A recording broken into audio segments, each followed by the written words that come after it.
datang lagi di YouTube-nya channel Masjid Al-Taman Sai 2.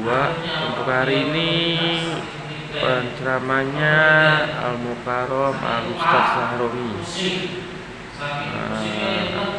Ayo kita sama-sama untuk membangun channel ini. Bantuannya, lancarannya untuk like, komen, share, subscribe YouTube-nya Masjid Al-Taman Sai 2.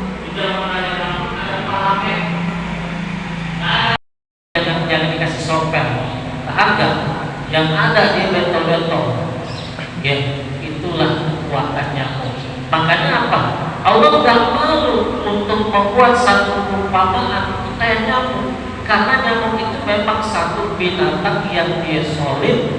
Kedua, dia itu binatang yang tak serakah, berbagi, ya sama kelompok itu bela banget. Gak kayak kita. Kalau kita kan ya kadang-kadang dapat objekan untuk si Iwok yang dikasih, apa yang si Iwok dikasih, dia mah alek, anak jelek, ya. Anak jelek, atem, anak hitam, gitu ya, jangan dikasih. Nah, itu kita, tapi si Iwok enggak, ayo berjamaah, mari kita cari makan, katanya kan, kayak gitu, apa Iwok tuh dia badannya kurus cangkis. Gimana kalau kita iseng dan kata orang, ya udah aja iseng. Ayo jamaah bareng-bareng.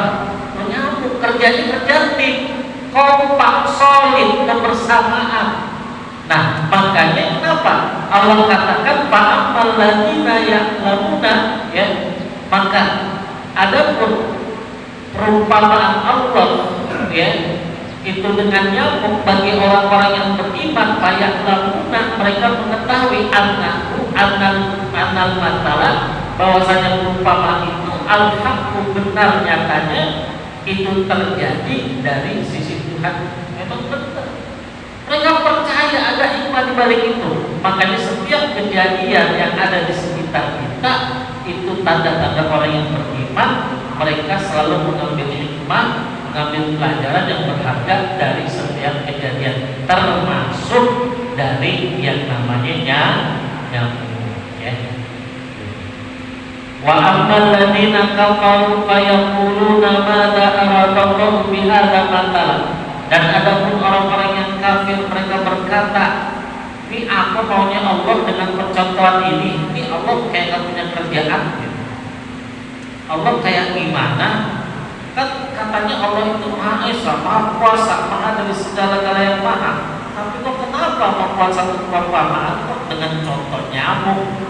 Gak ada apa binatang yang gak ada cakupan dikit, yang gak ada gantengan dikit, yang gak ada kerenan dikit, kayak siapa Iwok? Yang penting keren ya, renteng. Nah, udah ya, biar renteng yang penting sehat.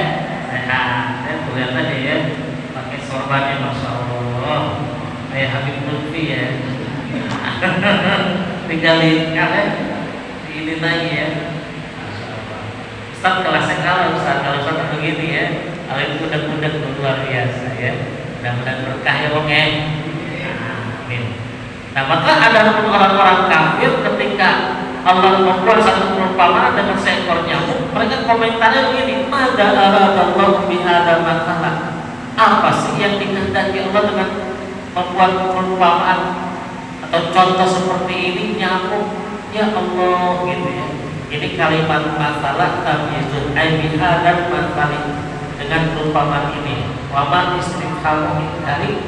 Nah, wama ya, ma itu adanya istifham ya, inkari ya, pertanyaan, tapi pertanyaan yang menolak, gak mau mengakui bahwasanya Allah menciptakan nyamuk itu ada pelajaran yang luar biasa. Kenapa?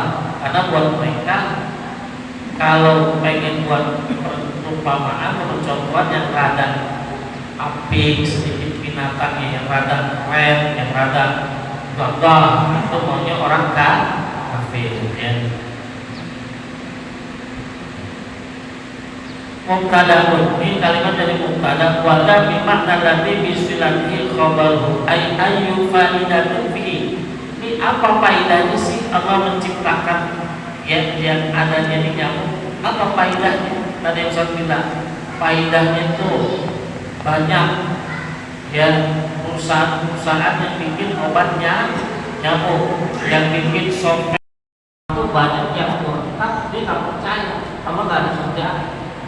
Masaknya cuma membuat satu perumpamaan masa dengan nyamuk, emang nggak ada lagi binatang yang lebih hebat dari nyamuk.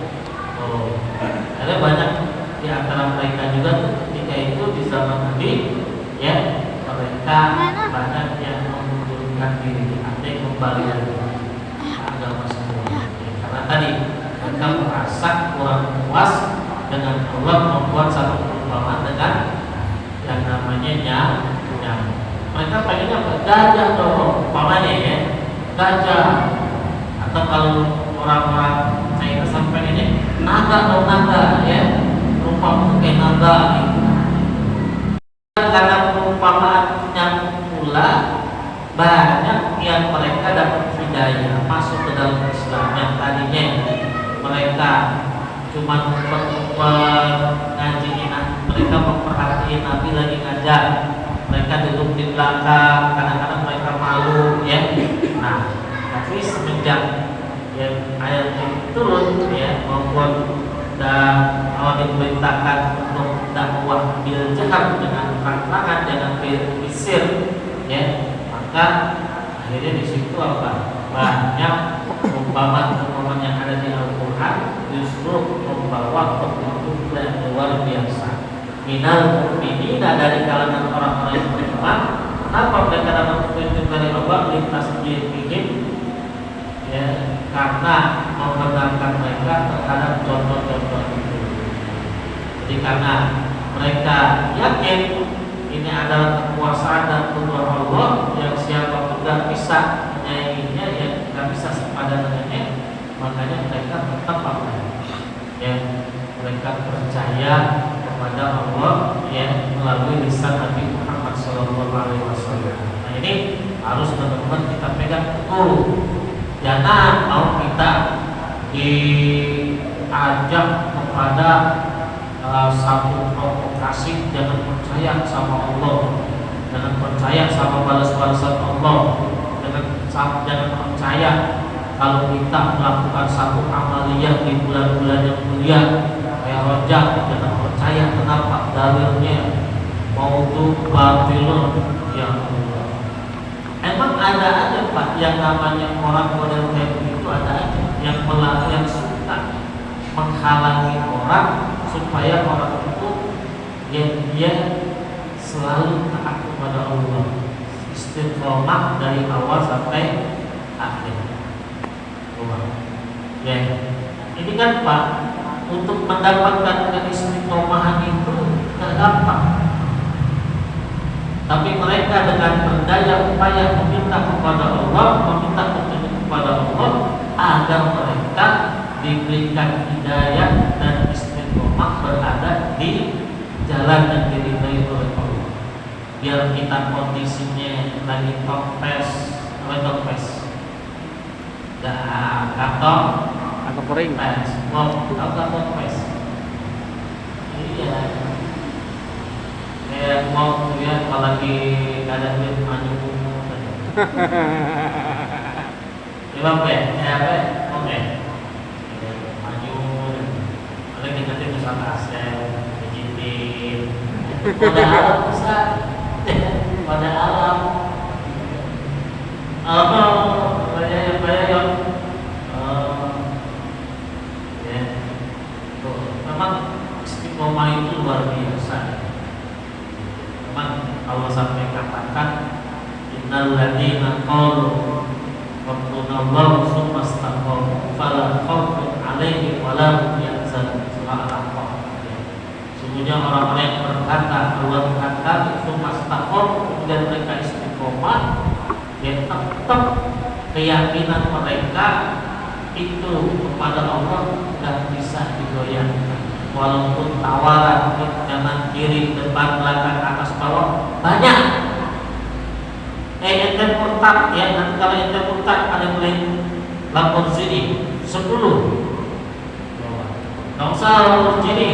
Ente butuh berapa? 100 juta, 200 juta, ada kabulin. Tuh. Jadi memang dari dulu itu usaha-usaha seperti itu sedari itu sampai sekarang ada. Cuma bedanya kalau dulu terang-terangan, nggak usah hujan. Kalau sekarang malu-malu meong, ya. Walaupun di setengah itu menunjukkan dan luar biasa, ya. Pemurtadan yang luar biasa, lalu kita lo dari kalangan kita, dan kita ibadah ini dibilang itulah sesatlah, lompatlah, Allah segala macam. Itu dari kalangan internet. Itu namanya sekali lagi, ya kita kalau sudah mengucapkan la ilaha illallah, sudah berada di dalam diri Allah, maka istiqomah. Nanti ketika kita beristiqomah akan timbul karomah.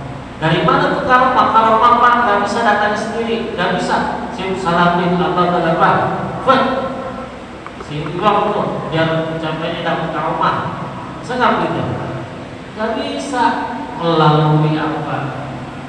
Lelah, melalui pemikiran yang melelahkan, yang berkorban harta, jiwa, raga, baru Allah berikan karomah. Ya. Ini belum apa, ya pengen kita karomah, ya tak bisa lah, ya berjuang. Baik.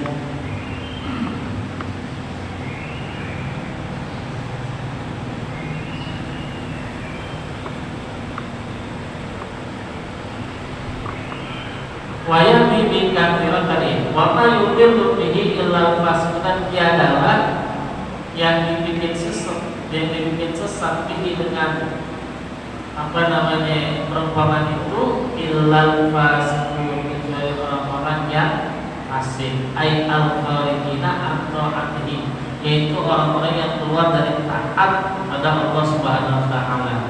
Ya, ini kalau orang yang beriman dia hakul yakin seyakin-yakinnya, sehingga mau dibenci sama orang kafir Quraisy, mau dibenci sama suku Bani Tamim, ada suku-suku yang ada di di masyarakat kita, dia nggak terpengaruh. Biarin, jangan diladenin kata Rasulullah, diam aja. Nanti Allah akan balas ya terhadap kezaliman yang mereka lakukan. Alladzina yaquluna, jadi al-kharijuna an ta'atil ladzina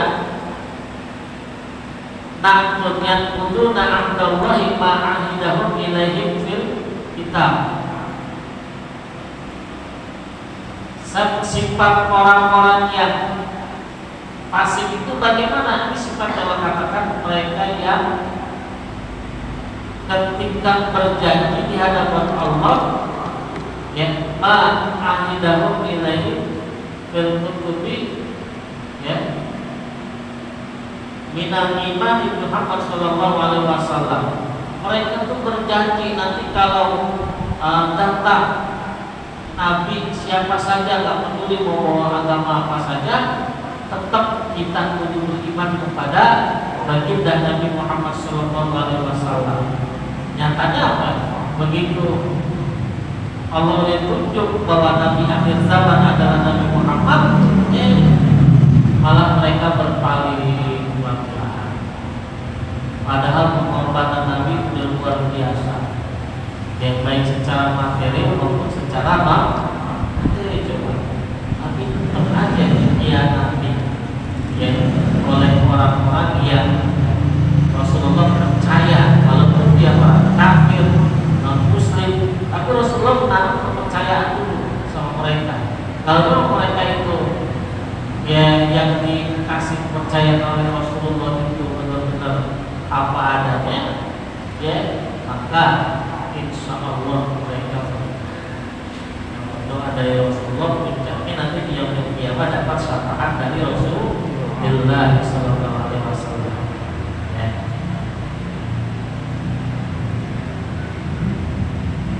Nah, kafir itu, yang fasik itu ketika berjanji kepada Allah ma'ahidahum ilaihi fil kutubi, yaitu mereka percaya, ya mereka berjanji kepada kelompok-kelompok Abdullah bin Ubay bin Salul, ya, Yahudi itu, ya ilaihi kepada mereka fil kutubi, di dalam kitab-kitab, ya, minal imani, yaitu apa? Di dalam kitab Allah dikatakan, hei, ya, Musa bilangkan kepada kaum untuk mereka beriman kepada Nabi Allah Musa. Untuk beriman kepada Nabi Muhammad, jadi samping beriman kepada Nabi Musa, mereka juga diwajibkan beriman kepada akhir Rasul akhir zaman, yaitu Nabi kita Muhammad Sallallahu Alaihi Wasallam. Mereka bilang, ya kami janji kami beriman kepada Allah, kami beriman kepada Nabi Muhammad SAW, Nabi akhir zaman. Ya, begitu Nabi lahir, Nabi memperkenalkan diri secara terbuka, aku adalah Muhammad bin Abdullah. Allah perintahkan aku untuk menjadi Rasul di tengah-tengah kalian. Banyak yang tidak sama, banyak yang provokasi Nabi dan lain sebagainya. Ya. Akhirnya mereka lacur itu nggak memenuhi janji mereka. Makanya saya gak heran sama orang Yahudi Israel ini perjanjian pada zaman Al-Mahmud aja, saya kira Arafat ya, Palestina kan udah berunding, udah apa namanya, ya pokoknya ada tanda tangan nggak bakal perang lagi, ya.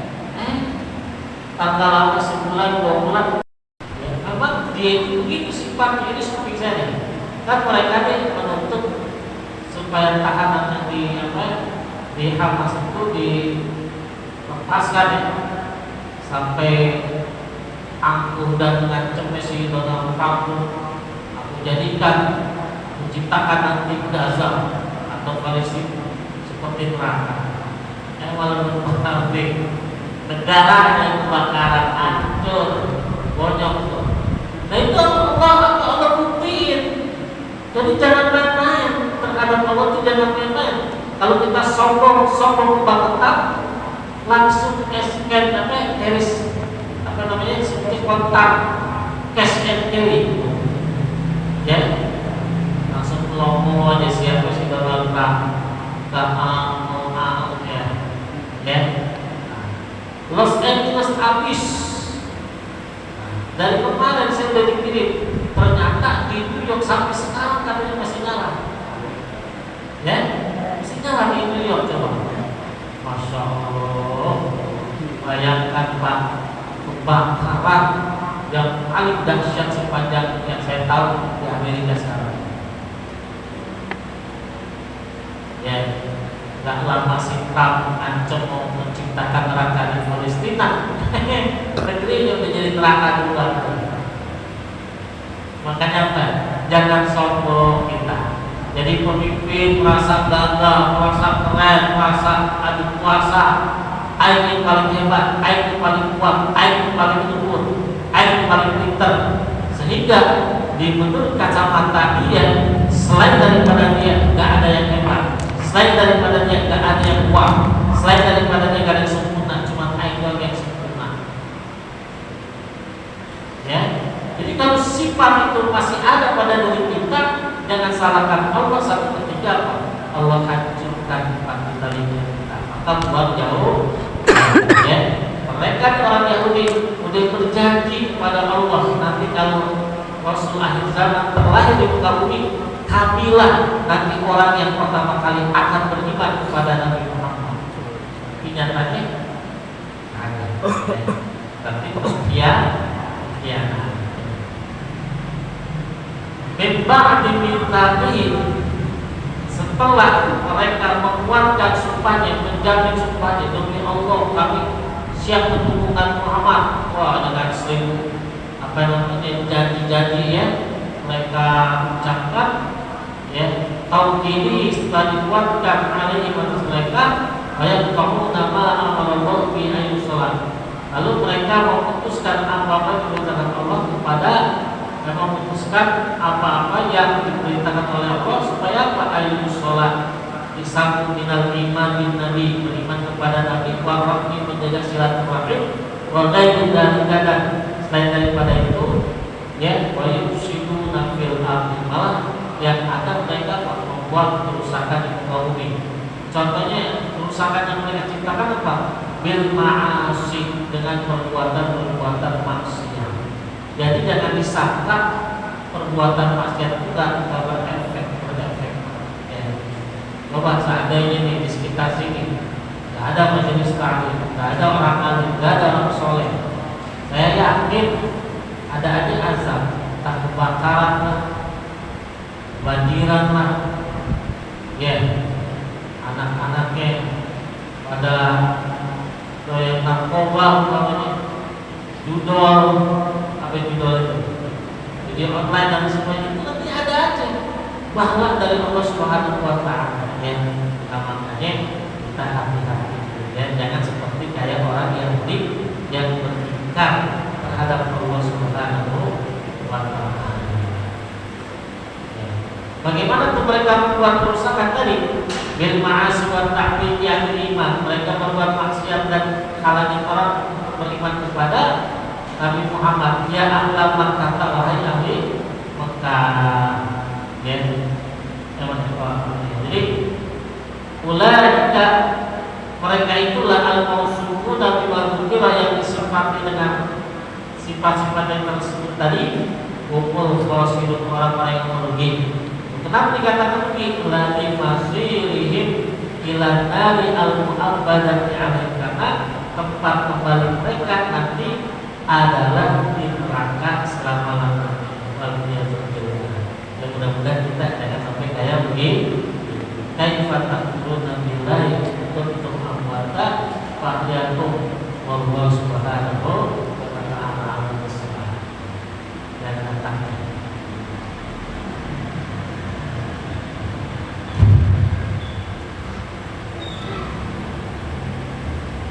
Bismillahirrahmanirrahim. Qala al-imam al-mu'allif rahimahullahu ta'ala wa adama naf'a bihi wa bi barakati qulubihi min daraini amin. Qala radhiyallahu anhu. Memang setan ini enggak tinggal diam ya.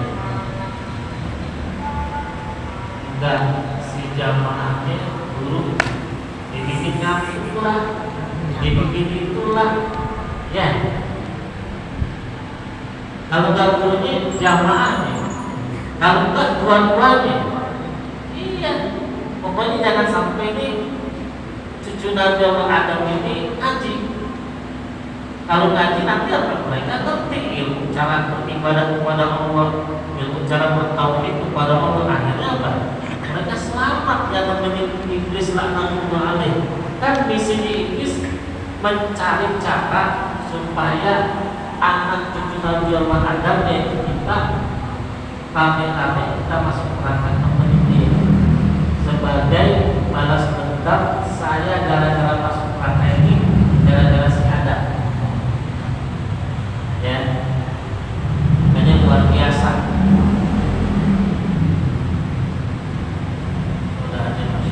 Baik, kita kembali lagi.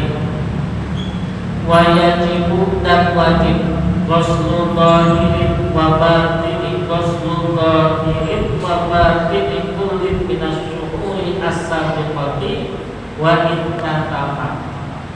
Dan wajib mencuci bagian luar dan bagian dalam tiang-tiang bulu yang terdahulu.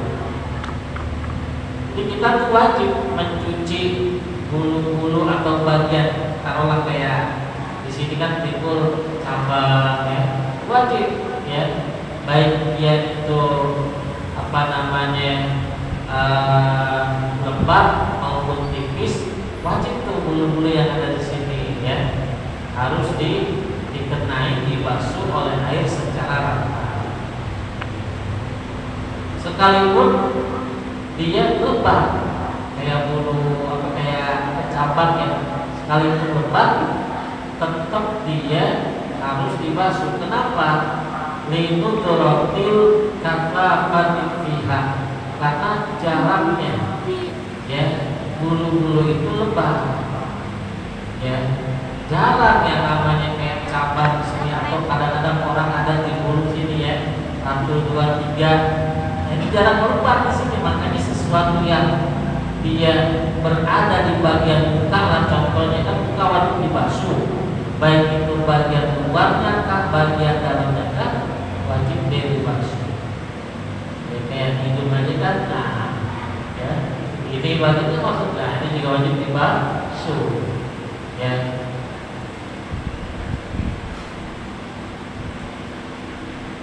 Lah ini kami pilih yatim wa'arifin, tidak wajib dibasuh bagian dalam yang lembab dari sebuah jenggot. Jadi kalau ada jenggot itu panjang lebat, itu kalau lebat jenggot tidak wajib dibasuh, hanya sunnah dibasuh ya. Jadi begini nih ya, kalau jenggotnya udah lebat atau berewok kan bewok kan di sini nih, nyambung dari sini kemarin itu bewok. Nah bewok ini kalau dia lebat dia itu nggak wajib, maksudnya nggak wajib, pengertiannya sunnah, hanya sunnah dibasuh ya. Kita punya cabang nih, cabang kita lebat umpamanya, udah nyambung sama bewok nih, nyambung sama apa yang namanya ini nih jenggot. Nah itu kalau bulu-bulu itu tadi lebat ya, kayak bulu apa namanya tadi jenggot sama bulu bewok, itu hukumnya sunnah aja dibasuh kalau lebat. Tapi kalau tipis ya, kalau tipis wajib. Kenapa? Karena dia berada di bagian daripada muka.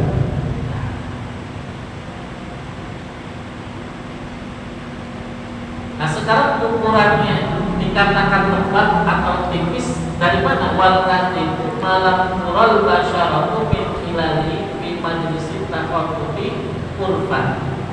Yang namanya tadi lembab adalah sesuatu yang tidak terlihat kulitnya dari sela-selanya itu ketika di majlis orang yang berbicara pada umumnya, kayak gini nih kalian nih, kayak jenggot lah. Jadi kalau kulit dagu ini kan ada di sini nih, selama kulit dagunya ini tertutup dan terlihat ketika kita bicara dengan orang lain atau orang lain melihat kita, ya nggak kelihatan dagunya sini nih. Kenapa? Karena tadi ketutupan jenggotnya. Nah itu dikatakan lemah. Jadi kalau masih terlihat kulit dagunya atau tulang dagunya di sini yang dia tumbuh apa namanya jenggot, masih terlihat bagian kulitnya ini, nah itu dikatakan tidak lebat, ya, tidak lebat. Insyaallah ya. Makanya orang-orang dulu membahas masalah lokal itu kan baru lebat kan, baru itu demikian demikian apik gitu. Supaya apa tadi? Supaya kita itu ibadah kita itu diterima di sisi Allah Subhanahu wa taala. Jadi kita kalau ibadah dengan salah-salah harus berdasarkan pembimbingan guru, harus berdasarkan pembimbingan guru. Yang guru juga dari guru-gurunya. Ini kan dalam hal toharo, dalam hal apa tadi? Butuh kan baru yang dibahas satu bagian aja itu, satu anggota tubuh yaitu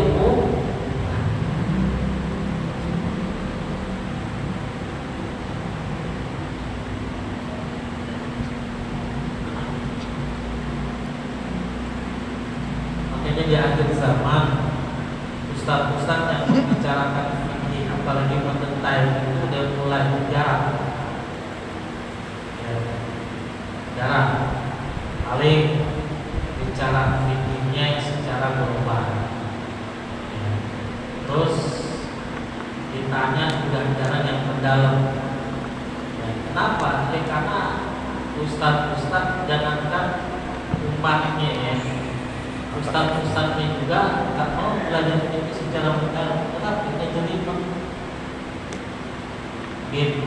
Jadi yang mereka pikirin apa? Gimana supaya saya berdakwah lucu, dapat duit dan instan, tapi dapat duit gede, ya, lucu dengan gayanya. Model-model kajian tentang fikih, tentang tauhid, tentang akhlak, tasawuf, apalagi baca kitab ini. Jadi jarang Pak di pengajian-pengajian. Gitu. Makanya saya diwasiati oleh guru pertahankan kitab kuning. Kenapa kok harus kitab kuning? Karena kitab kuning ini warisan ulama-ulama salafun shalihin. Jadi kalau ada orang nanti ngajar nggak ada kitab kuning ini, nanti akan ngawur. Ya, bukan ilmu lagi yang diucapin, tapi hawa nafsu. Ini hati-hati ya.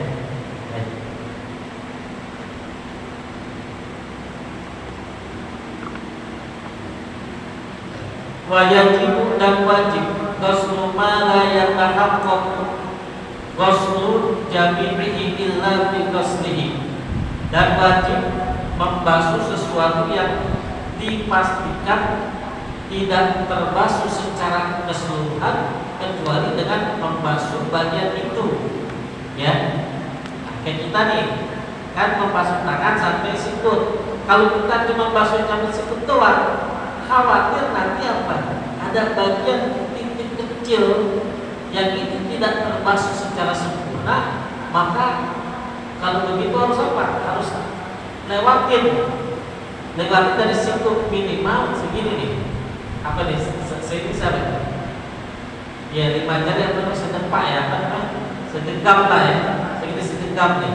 Nah maka membasuh melewati situ dengan segenggam itu menjadi wajib.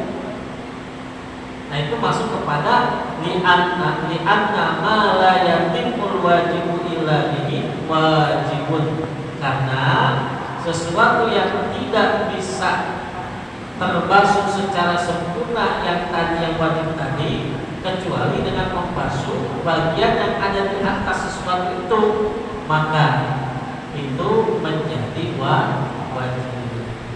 Tadi yang saya contohin, ya.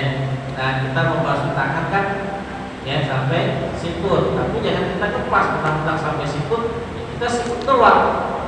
Nah maka harus lebihin sedikit, minimal segini nih ya, 5 jari tadi. Nah maka membasuh sampai 5 jari itu termasuk mewah wajib.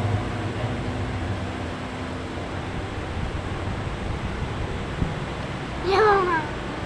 Baik. Wadhalikuha, dan bagian yang ketiga atau rukun wudu. Nah, ini kan kita masih membahas tentang rukun wudu ya.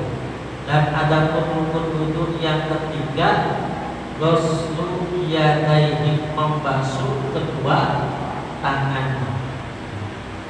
Tangan itu mana dinamakan tangan? Bin kaffaihi wa dhira'aihi, dari 2 telapak tangannya sampai 2 lengan atau orang bilang kasta.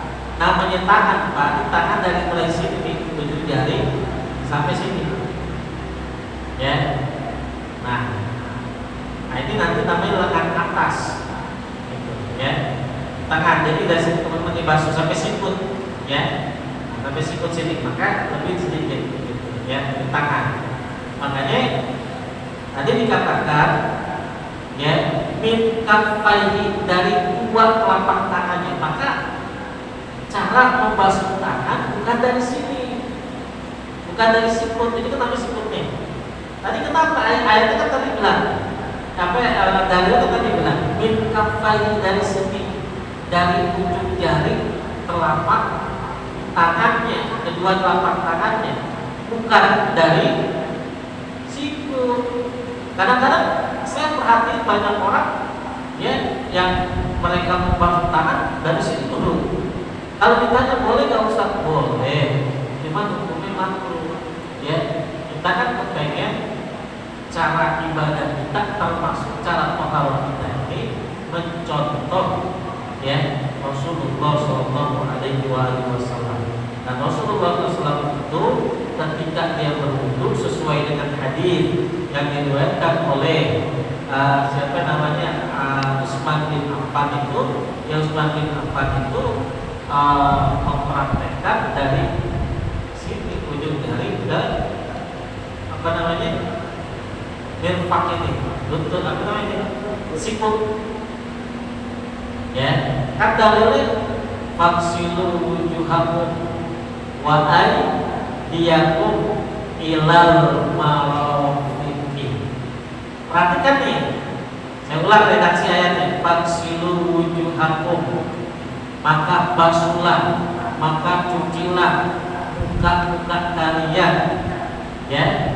Wa aydiyakum, dan tangan-tangan kalian ilal marafiqi, sampai sikut. Berarti logikanya dari sini sampai sini, bukan minal marafiqi ilal kafain dibangun, ya. Jadi kalau orang nanti wudhunya begini terus berarti dari sini kemarin, berarti dia membalikin aja, bukan faksilu wujuhakum wa aydiyakum, ya, ilal marafiq minal marafiqi, ya, ilal kafaihi, dibalik ke ayat surah apa tuh, Al-Maidah ayat 6. Makanya kita ngaji, disinilah pentingnya kita ngaji, biar yang wudhu kita, toharoh kita berdasarkan tuntunan Al-Quran, sunnah Nabi, dan pendapat para ulama yang muktabar, ya.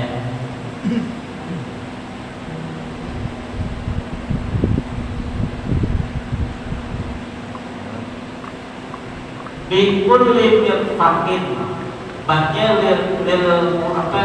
lil mushafah, beserta, ya, tiap-tiap sikul. Jadi beserta yang dapat nyertai sikul lewatin itu, ya. Kalau di ayat bukannya bi ilah, sampai melewati sikul, ya. Lil ayati, berdasarkan ayat. Berdasarkan ayatnya surah Al-Maidah ayat 5. Mohon bukan ayat 6. Surah Al-Maidah ayat 5, ya.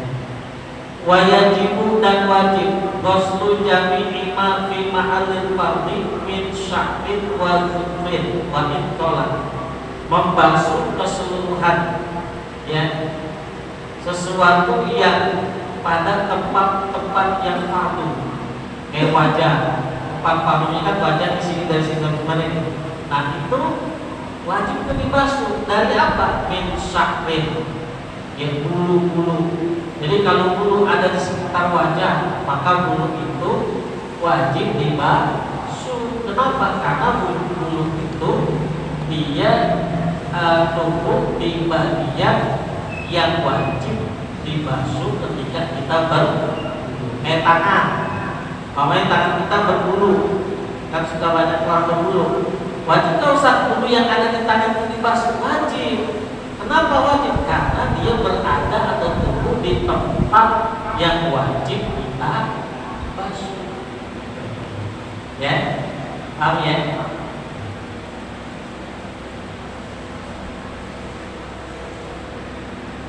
Wajib tolak sekalipun bulunya panjang. Umpamanya yang di sini, ya, kan kadang-kadang ada orang yang baik cowok atau cewek bulunya tebal, ya, panjang, tetap wajib dibasuh. Kenapa? Karena bulu itu tumbuh di anggota yang wajib dibasuh.